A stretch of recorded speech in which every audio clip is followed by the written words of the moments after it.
Hello दोस्तों, आपका बहुत बहुत स्वागत है मेरे यूट्यूब चैनल पर। तो दोस्तों, जैसा कि आप लोग को बता दें, शिक्षा मित्रों को लेकर के यहाँ पे बहुत बड़ी जानकारी निकल के आई है। क्या है, चलिए आपको पूरी जानकारी बताते हैं।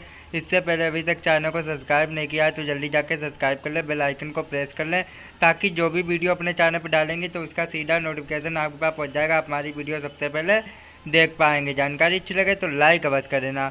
तो चलिए दोस्तों, आपका पूरा सब कुछ लाइव बताते हैं कि देखते हैं क्या जानकारी निकल के आई है शिक्षा मित्रों को लेकर के। तो आप लोग प्लीज़ वीडियो को पूरा देखना, तभी आपके सब कुछ समझ में आएगा। तो चलिए वीडियो को शुरू करते हैं। हमने अनिल कपूर की और वो तुरंत निर्णय लेते थे, लेकिन यहाँ तो पटनायक ने बड़ा काम किया है। नायक नहीं कर पाया। नायक तो दिल्ली गुजरात उन सब में लगा रहा, लेकिन पटनायक ने एक बड़ा फैसला कर दिया है। संविदा का पद समाप्त कर दिया और कह दिया कि कॉन्ट्रैक्ट बेस कोई भर्ती उड़ीसा में नहीं होगी, और जो कॉन्ट्रैक्ट बेस पर कर्मचारी हैं 58,000 कर्मचारी थे, सभी नियमित कर दिए गए। जन्मदिन के दिन उड़ीसा को तोहफा दे दिया। देखिए शिव कुमार जी, वो नायक रहे हैं जब से वो जो मुख्यमंत्री बने हैं। उन्होंने जो है कि वो एक जनोन्मुख जो है नीतियां लगातार उड़ीसा में वो लागू करते रहे हैं। उनका देखिए आप जो है कि डिस्ट्रीब्यूशन का जो पीडीएस का सिस्टम है वो भी बड़ा कमाल का है। वहां पे उन्होंने जो है कि पेंडेमिक टाइम में भी जिस तरह से वहां को टैकल किया है, तो उड़ीसा नवीन पटनायक देखिए बिल्कुल लो प्रोफाइल मुख्यमंत्री। आप देखिए आज दूसरे राज्यों के मुख्यमंत्री वो देखिए इतना सा काम करेंगे और इतना शोर मचाएंगे और उसमें अपनी पब्लिसिटी ज्यादा देखेंगे, लेकिन वो जनता के आदमी हैं, जनता के मुख्यमंत्री हैं। इसीलिए देखिए तमाम दलों के द्वारा और तमाम ये खासकर भारतीय जनता पार्टी के द्वारा उनको तमाम अपदस्थ करने की कोशिश की गई, लेकिन नहीं कर पाए क्योंकि वो जनता के लिए काम कर रहे हैं। उनका मॉडल जो है वो जनता से जुड़ा है। और देखिए, लेकिन ये बात मैं कहूंगा शिव कुमार जी की बहुत अच्छा काम उन्होंने किया निश्चित रूप से, क्योंकि मैं शुरू से ही जो है ये कॉन्ट्रेक्चुअल सिस्टम के खिलाफ था। क्योंकि देखिए इसमें आप क्या है कि एक तो इसमें क्या, जैसे कि अभी अमरेन जी कह रहे थे कि आप इसमें जो है क्वालिटी से कॉम्प्रोमाइज करते हैं, क्योंकि आप किसी को भी रख लेते हैं, आपको इतना मान दे देना है, बस आपको ठेके में दे देना है। ठेकेदार जो है किसको ला रहा है किसको नहीं ला रहा है। तो हम आने वाली, खासकर शिक्षा की बात करें तो आने वाली पीढ़ियों के साथ बहुत बड़ा धोखा कर रहे हैं हम उसको।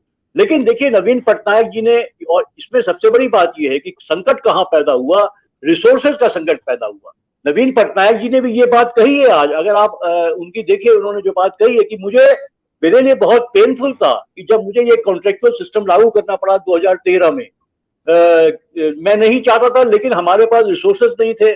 हमारे जो है कि इतनी हमने जो है कि जो जिस तरह की वहां पे वो आया था, क्या नाम, समुद्री तूफान आया था, उससे जो तबाही तबाही हुई थी। जी हाँ, जी हाँ, उससे तबाही हुई थी। वो तमाम चीजें हमने देखी हैं और हम बड़े कष्ट में थे। तो वो ये स्वीकार कर रहे हैं और उन्होंने कंसंट्रेट करके अपने वो ठीक करना। और आज देखिए ये कमाल कहना पड़ेगा नवीन पटनायक का और उनकी, कि उन्होंने जो है कंसंट्रेट करके अपने डेवलपमेंट के पे कंसंट्रेट करके इस स्थिति में राज्य को पहुंचा दिया कि आज उनके पास सरप्लस रेवेन्यू जो है हो गया। जबकि उनका कहना है कि ओवरड्राफ्ट में हमारी इकोनॉमी चल रही थी, और उसको उन्होंने जो है आप सरप्लस पे लाके आज उन्होंने जो है 53,000 जो है कर्मचारियों को लिए उनको जो है नियमित करने की बात कही। बहुत बड़ी खुशी है निश्चित रूप से, और ये सभी राज्य सरकारों को लेके एक जो है लेसन है। देखिए, लेकिन ये हुआ क्यों? क्योंकि मैं जैसे आपसे कह रहा था कि लगातार सरकारें, हमने देखा 90 के 80 के दशक के बाद जो है सरकारें धीरे धीरे जो है अपनी जिम्मेदारियों से अलग होती चली गई। वो रिसोर्सेज जनरेट करने की कोशिश जो है वो जो है लगातार जो है उसमें कमी आती गई। और दूसरा बड़ा कारण था जो ग्लोबलाइजेशन हुआ। ग्लोबलाइजेशन का दौर जब आया 1990 से, देखिए उसने बहुत नुकसान किया। जहां पूंजीवाद हावी होने लगा, पूंजीवाद की ही देन है ये कॉन्ट्रेक्चुअल सिस्टम, क्योंकि इसमें जो है कि वो जो है जो पूंजीपति है वो चाहता है कम से कम पैसे देके हम ज्यादा से ज्यादा काम कर सके ताकि हमारा मुनाफा ज्यादा हो। लेकिन गड़बड़ी क्या हुई, देखिए ये ठीक है, प्राइवेट सेक्टर तो ये करता है, आप चलिए मान लीजिए वो पूंजी लेकिन सरकारें ये करने लगी। सरकारें जिनका धर्म होता है, जो वोट लेके आती हैं जनता के लिए, वो जो है कि वो कॉन्ट्रैक्ट सिस्टम लागू करके जो है लोगों को जो है रोजगार न देके रेगुलर उनके साथ जो है जाति करने लगी। उसका परिणाम हम देख रहे हैं कि क्या क्या हालात हो रहे हैं। तो ये था। और इसके साथ ही साथ शिव कुमार जी, ट्रेड यूनियन जो खत्म हुई है उसकी बहुत बड़ी भूमिका है मुझे लगता है। जिस तरह से ये एक तरफा जो है सरकारों को और जो है पूंजीपतियों को ये मौका मिला कि वो कर्मचारियों के विरुद्ध काम करें और जो है एकदम ठेके की प्रथा ले आए। और ठेके में बहुत बड़ा शोषण है, ठेकेदार मुनाफा कमाने लगता है। देखिए कंपनी तो कमाती है, उसको अपना सस्ते में ठेका दे देती है, उसकी बचत हो जाती है, वही ठेकेदार फिर कटौती करता है, तो मजदूर जो है वहां पे पिसता रहता है, उसकी मजबूरी बन जाती है। तो ये बहुत बड़ा कदम है, इसका स्वागत होना चाहिए और नवीन पटनायक जी की भूरी भूरी प्रशंसा होनी चाहिए क्योंकि उन्होंने इस तरह कदम किया है। और दूसरी सरकारों को भी ये सोचना होगा कि आप रिसोर्सेज, जैसे अब मैं देखिए उत्तर प्रदेश का देखिए उदाहरण, उत्तर प्रदेश में आप जो है पूरा जो है रिलीजियस कॉरिडोर बनाते चले, करोड़ों रुपया रिलीजियस कॉरिडोर बनाने में आप खर्चा कर रहे हैं।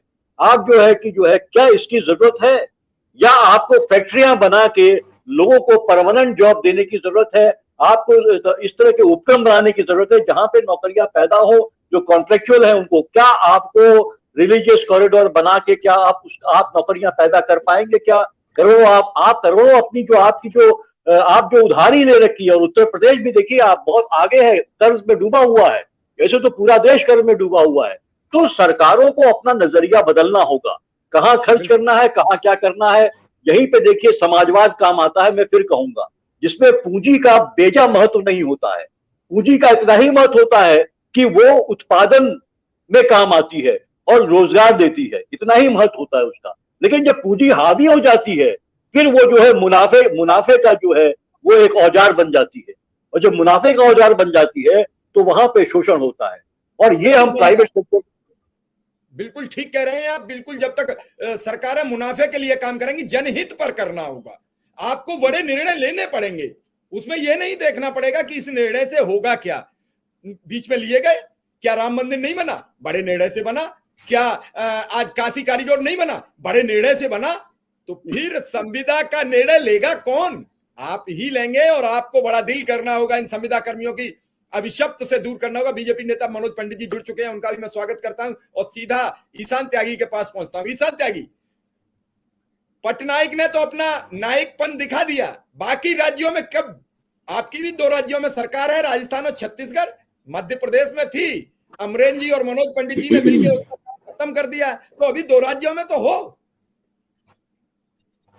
शिव कुमार जी, पहले तो मैं आपको बहुत बहुत बधाई देता हूं, क्योंकि हम देखते आए हैं पिछले कई महीनों से, जब उत्तर प्रदेश में चुनाव चल रहे थे, आप लगातार संविदा कर्मियों का और ग्राम प्रहरियों का और अनुदेशकों के मुद्दे उठाते रहे और निडर पत्रकारिता करते रहे, सरकार से बिना डरे, जो कि आज के जमाने में इस सरकार के पिछले 8 सालों में बहुत ही कठिन हो गया है ये देखना कि कोई निडर पत्रकारिता कर रहा है। इसके लिए मैं आपको सबसे ज्यादा पहले बधाई देता हूँ, सबसे पहले तो।